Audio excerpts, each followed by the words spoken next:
সামনে একটা চিতা খোলা আছে, তো আমরা চিতা খোলার ভিতর দিয়ে আমরা সেই ভাইরাল বট গাছের দিকে যাব এখন।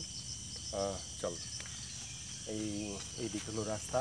এখন আজকে অবশ্যই একটু আছে, ঠান্ডা আছে, জঙ্গলের ভিতরে যদিও ঠান্ডা, কিন্তু প্রচুর বৃষ্টি হয়েছে। আর এটা কিন্তু গহীন জঙ্গলের ভিতরে দেখেন আশেপাশে প্রচুর গাছগাছালি আছে। সামনে অবশ্য রাস্তাও আছে, কিন্তু বৃষ্টি হয়েছে প্রচুর। সামনে হলো প্রচুর গজারি গাছ এবং অন্যান্য গাছ। আমরা এখন যাইতেছি সেই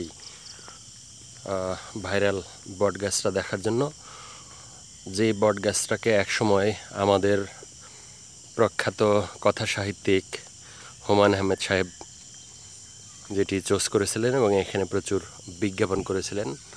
আমরা এখন যাচ্ছি সেই দিকেই।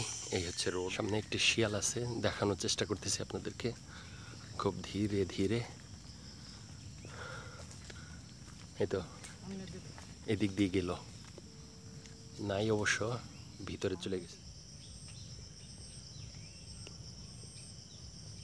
গভীর জঙ্গলে আছি, এখন বাড়ি ফেরার পালা।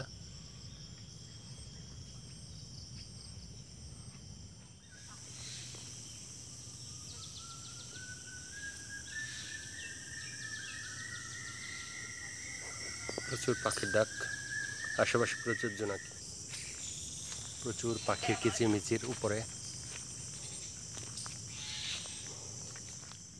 শিয়ালের পায়ের ছাপ দেখেন।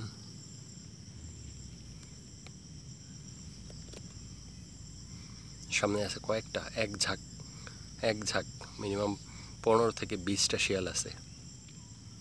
দেখি শুট করতে পারি কিনা।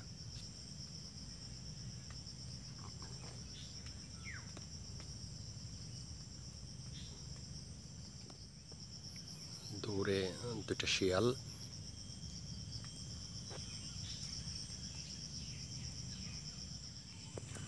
ওই যে সামনে ওই যে দূরে ও তাকায় আছে আমার দিকে, দেখেন।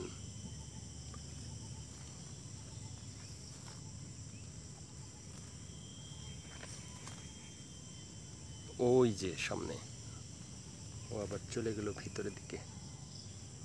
ওই যে যাইতেছে, ক্যামেরা কাঁপে তো। সামনে একটি তাল গাছ দেখতে পেলাম, প্রচুর তাল। দেখি ক্লোজ করে দেখাতে পারি কিনা। এই যে দেখেন, অনেক তাল আসছে।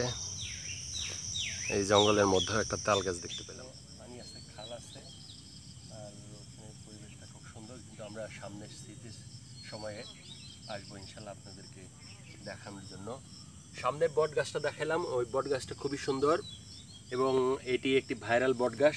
আশা করি ভালো লাগবে। যাদের ভালো লাগে তারা পাশে থাকেন। আর লোকেশন জানতে চাইলে কমেন্ট বক্সে জানান, আমি লোকেশনটা দেখাই দেবো আপনাদেরকে। ওই যে দূরে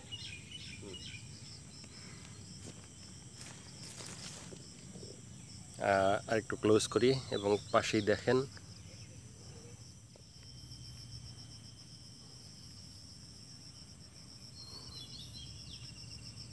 এই সেই বট গাছ, যেটি প্রখ্যাত হুমায়ূন আহমেদ সাহেব এই বট গাছকে চুজ করছিলেন তার বিজ্ঞাপন এবং নাটকের শুটিং করার জন্য। পাশে একটি খাল। বন্ধুরা দেখেন, এই পাশে হলো গভীর জঙ্গল।